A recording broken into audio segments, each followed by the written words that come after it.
I mean, obviously you glance at the scores, see what they're doing a little bit because those are the teams that matter at the end of the season when you come into conference play. So you look at that stuff a little bit, but like you said, you try to focus on before conference play with your team, getting everybody better, and try to hit that stride going into conference play. And I think everyone talks about you want to be at your best when you go to conference play. You try to hit that stride. So going conference play, I try to instill these young guys and the older guys have been through it. It's a new season. It's a whole new season. You're 0-0 going into conference play. We've had some good wins before, but conference play, you're 0-0. It's a whole new meaning of games, because of what it stands for and what it means, and trying to get to the tournament. So, we got to be ready to play more than ever starting this 0-0 season. Just to follow up, I feel like, and I'll ask this to Marek eventually, but I feel like I get asked this every time I talk to you. You literally have to be ready for every game. I mean, you guys have great chemistry, you do a lot of good things, but you usually can't there's no margin for error. It's like you guys aren't dialed. You got to be ready to dial up every game. Oh yeah, you see some of the losses on our schedule that we should have never had if we came in dialed up for 40 minutes. We can't be a team that flips it on and off because we're not good enough to do that, and we don't have enough guys to sub in and out to do that. So we got to be a team that's locked in for 40 minutes, and when we're locked in for 40 minutes, we're pretty good. So.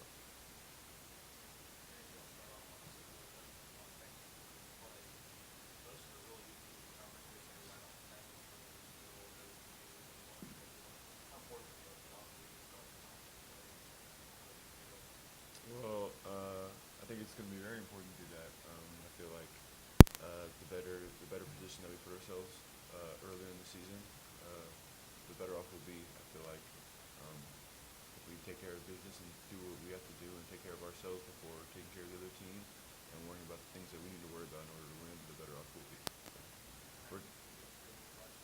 Yeah, for sure. For sure. Even in our practice yesterday, some guys had a little bit more juice, is what we call it. Being able to, saying that we had 3 days off and being able to come back a little not sore and a little feeling a lot more loose and feeling really good. So, yeah, for sure.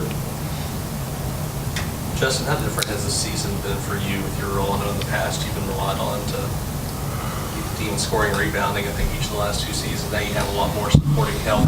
How different has this part of the season been for you so far? I mean, it is different as a scoring aspect. I'm still going to rebound the basketball. That's what I do. But I think I said it before we even started the season. I'm fine with averaging 0-0 and winning a ring. That's what I care about. I've had my personal success throughout my career, but to me, I just want to win games. I'll do whatever it takes to win games, whether it's take 0 shots or take 20 shots, whatever coach needs and whatever these guys need me to do to win a basketball game. Because like I said, it's my last year. Let's go around, and all I'm missing is a ring, and that's what I want. So I'll do whatever it takes to get that.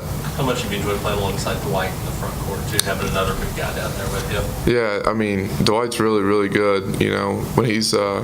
When he's at his best is when he's sprinting that floor. A guy like him can run like that, and as athletic as he is, he makes us a lot better when he's on the floor. But and then Darius, you see the game numbers he puts up, and his ability to pass that ball and not turn it over is really a really strong skill set too.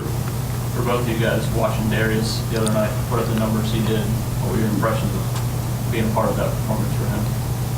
I mean, I know he's capable of doing that. We see it all the time. And when he turns the ball over, you can tell that it really gets to him. So when he doesn't turn that ball over and he's getting guys involved and he gets into a zone, he's capable of scoring a lot of points and getting a lot of other guys involved. So I mean, what he did was remarkable.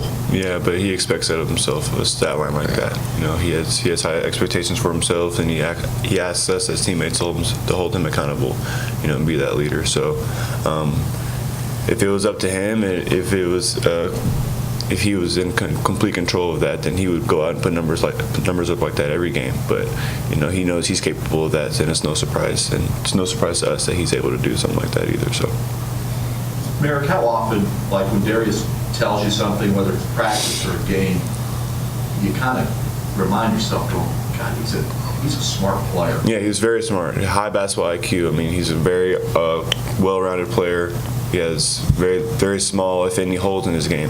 And so whenever he's more of he's a very good leader as well, but he likes to lead by example. So whenever he does speak up and say something, whatever it is he says has some substance to it for sure.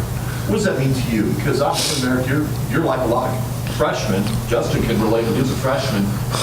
There's things that are definitely different about the college game. Oh yeah, for sure. Having guys like that and that can lead by example and step up and say something when something needs to be said, it's definitely makes things easier make things easier for us freshmen.